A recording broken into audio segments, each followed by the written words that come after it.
Now, our second lecture for this week is going to focus on the Spanish-American War. Now, it was a very quick war, April 1898 to August 1898. And the essential question we want to answer here is, what are the causes and effects of the Spanish-American and the Philippine-American Wars? Now, the Philippines is going to be a colony of Spain, and the insurrection of the Filipino people in response to America coming in and replacing the Spanish is going to be a far bloodier, far longer-lasting conflict than the Spanish-American War was. We see Uncle Sam, and it looks like his hands are stretched, and it looks like he's about to grab Cuba. Now, if we take a careful look, we can see it looks like there's some individuals that are drowning in the water and that there's a boat that is sinking. What is Uncle Sam doing here? Is he the cause of the Cuban people sinking in that boat? Or is he reaching out with his hands to save them? And why would they be in danger in the first place? Well, let's get a little bit of information on the background of Cuba. Cuba is one of Spain's last colonies in the Western Hemisphere. At one point, Spain controlled much of the New World.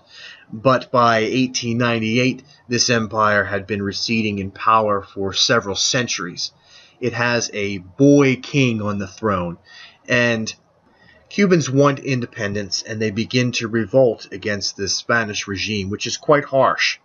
Leaders are exiled, and oftentimes they come to the United States and settle in cities like Miami, Philadelphia, and New York, where they set up these exile communities. They share their art, their culture, their food. They start to intermarry with Americans.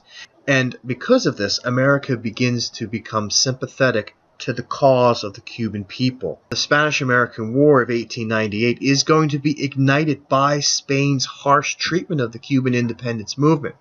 The U.S. is going to enter the war on humanitarian grounds and to protect its business interests. Make sure that America is not going to stay in Cuba and try to occupy it and turn it into a state.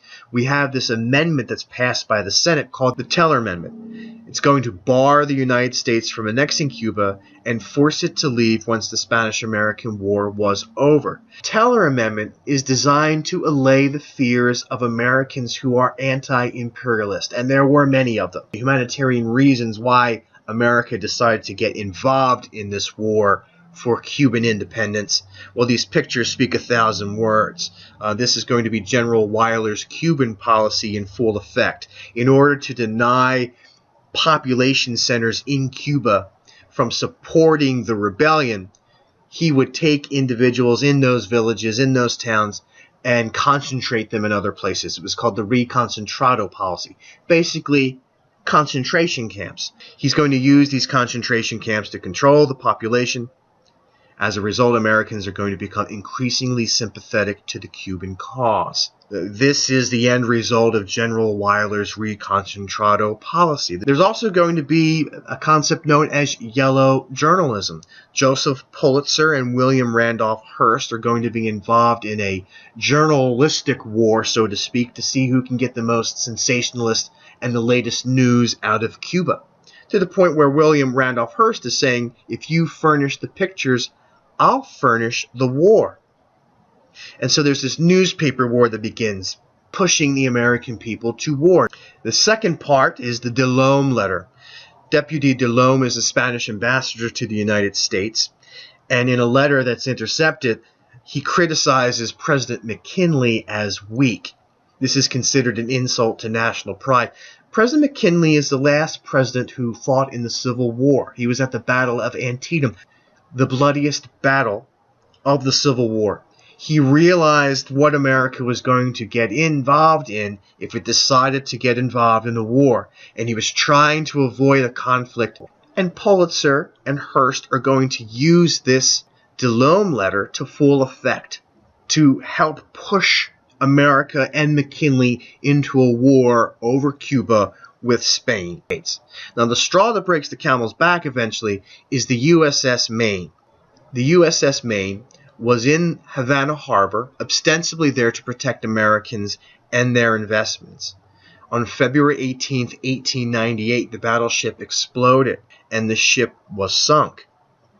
Now let's take a look at some of the headlines in the immediate days after the explosion and sinking of the Maine.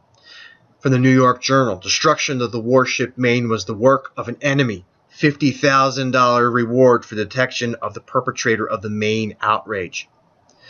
The World, the Maine explosion caused by bomb or torpedo. In another headline, the Maine destroyed by a torpedo. The headline from the Examiner, the spirit of war pervades the breast of all Americans. And the New York Journal, the warship Maine was split in two by an enemy's secret infernal machine. So removing from the equation any type of accident, this was an act of sabotage, this was an act of war. This is how it was presented to the American people. Quickly, there's this propaganda campaign that begins, remember the Maine and to hell with Spain. And the funeral for Maine victims in Havana was, of course, heavily covered by Pulitzer and heavily covered by Hearst and the newspapers that they controlled, and was used for full effect to helping push America into the war. And of course, General Weyler is going to be depicted as some sort of monster. This fallen naval officer is a direct result of Weyler's policies, his subterfuge, and of course, he's got his foot on a Cuban individual who looks emaciated. The Spanish-American War is going to begin as a result of the sinking of the Maine and the Delome letter and yellow journalism, Pulitzer and Hearst, pushing us into war, and the reconcentrado policy and the humanitarian crisis that was brought about by General Weyler's policies. And there's going to be some hardships at first, but it eventually is going to lead to a rather quick victory. This war only lasted for months now. And an interesting component of this war is Theodore Roosevelt, who we learned a little bit about from last week. He's going to be one of our progressive presidents. And historians are going to give Theodore Roosevelt a large part of the credit for pushing America into the war. He's the Undersecretary of the Navy. He's going to be giving orders over one weekend when the Secretary of the Navy leaves on a Friday sick. Theodore Roosevelt says, it's okay, I'll take care of things. You go home and get some rest. And in that weekend, Theodore Roosevelt starts to give orders to naval vessels in the Pacific to start steaming towards the Philippines, making sure that they have a full allotment of munitions and coal. He's going to put the country on a war footing in one weekend. And then when it looks like it's a done deal that America is going to go to war with Spain, he resigns his commission as the Undersecretary of the Navy, and he builds out his own regiment called the Rough Riders.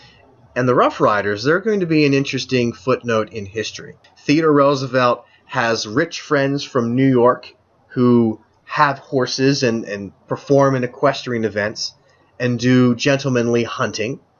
And he also spent some time out west as a deputy sheriff in the Dakotas, where he's going to come in contact with cowboys. The United States was short on cavalry, and the United States was short on individuals who knew how to operate guns. And the people that Theodore Roosevelt had as his friends, these cowboys and these rich hunter equestrians from New York City, they had expertise in both. So he brought them together under the Rough Riders, and then he made sure that the Rough Riders were one of the first regiments that are going to move from Florida into Cuba, and he's going to win acclaim at the Battle of San Juan Hill. Now, the details, perhaps he shouldn't be getting as much credit as he does, but he's going to return to the United States as a war hero. And in 1900, he's going to be placed on that Republican presidential ticket as the vice presidential candidate under William McKinley. Now, as mentioned before, this is a brief war, and Spain is going to capitulate, and we're going to have the Treaty of Paris in 1898. Spain is going to give up Puerto Rico and the island of Guam to the United States. So the United States adds 2 new islands to this growing empire, one in the Caribbean and another fueling station in the Pacific. And also the United States is going to pay Spain $20 million for the Philippines. Now comes the question of, is there really going to be Cuban independence or not? We see the Platt Amendment that's going to be passed in 1903. And this is going to stipulate that Cuba was not to enter into any agreements with foreign powers that would endanger its independence or the United States. Echoes of the Monroe Doctrine here. Number two, the United States could interfere in Cuban affairs if necessary to maintain an efficient independent government, and Cuba must lease Guantanamo Bay to the United States for a naval station, and the United States still has that lease on Guantanamo Bay. And Cuba, of course, must not build up an excessive public debt. So when the presidential election of 1900 comes along, McKinley and Roosevelt are going to run under this motto that the American flag had not been planted to acquire more territory, but for humanity's sake. And you can see in 1896 this image, gone Democratic, compared to, on the left in 1900, gone Republican. All the factories are at work. It looks like there's a lot of business and industry and commerce. In 1896, run on the bank. Contrast it with, in 1900, under Republican rule, run to the bank. And then the last one is the most apropos for this particular lecture, Spanish rule in Cuba in 1896. And you can see people in prisons. Compare and contrast that to 1900, American rule in Cuba, where everyone looks like they're back to work and children are being educated in schools and civilization has been introduced to Cuba. Now, what's going to be happening in this Philippine-American War that's from February 4th, 1899 to July 2nd, 1902? This is a forgotten war that has happened in American history. So while the invasion of Cuba is going on, America's Pacific Fleet steams into Manila Harbor, and U.S. Admiral Dewey smashes the Spanish fleet and captures Manila. And the Americans are going to team up with the Filipinos to defeat the Spanish. So what is the United States going to do in the Philippines after the Spanish-American War? Despite U.S. promises to the Filipinos during the Spanish-American War, the island nation is not granted independence. Philippine resistance against the United States begins, and General MacArthur, he's going to adopt many of the same methods of control that the Spanish did on the island of the Philippines and on the island of Cuba. He's going to reconcentrate rebels and individuals into concentration camps. And Emilio Aguinaldo, this is the leader of the Filipino uprising. Now, the United States had supported his independence movements against Spain, but when he declared the Philippines an independent republic after the Spanish-American War, the U.S. called him an outlaw. And so what are the aftermaths of this war? Eventually, the rebellion is put down. The U.S. appointed a governor who would appoint the upper house of the legislature. Filipinos would select the lower house, and the U.S. would help the Philippines with internal improvements, education, and government. The Americans didn't trust the Filipinos to be able to get on by themselves without American assistance. What we see here is they look at the Filipinos as not capable yet of administering their own affairs, so they're going to give them practice. And so that's why the governor is going to appoint basically the Senate, and the Filipinos would be able to select the lower house, getting them ready for full independence. But that full independence was not going to happen until July 4th, 1946, after World War II. And we can see Uncle Sam in this political cartoon ordering off of a menu, and the waiter is McKinley. And so there's the Cuba steak, the Puerto Rico pork, Philippine floating islands, the Sandwich Islands. What does he want to eat? Now, this is what America looks like, basically, after the Spanish-American War and the Philippine-American War. And so there's a whole series of island bases that have been established in the Pacific. The United States has acquired Puerto Rico. It's removed another imperial European power from North America in the form of Spain being ejected from the hemisphere. So the United States is a full-fledged empire at this point. Now, with the rise of the American empire, what comes next? Well, very soon we're going to see a worldwide conflagration that's going to have its epicenter in Europe, and it's going to create a world war. So all these European powers had created imperial empires, and so when they descend into chaos in Europe, all of their colonial possessions are going to be leveraged into that war as well. We're going to have the First World War. That's where our lecture is going to pick up next.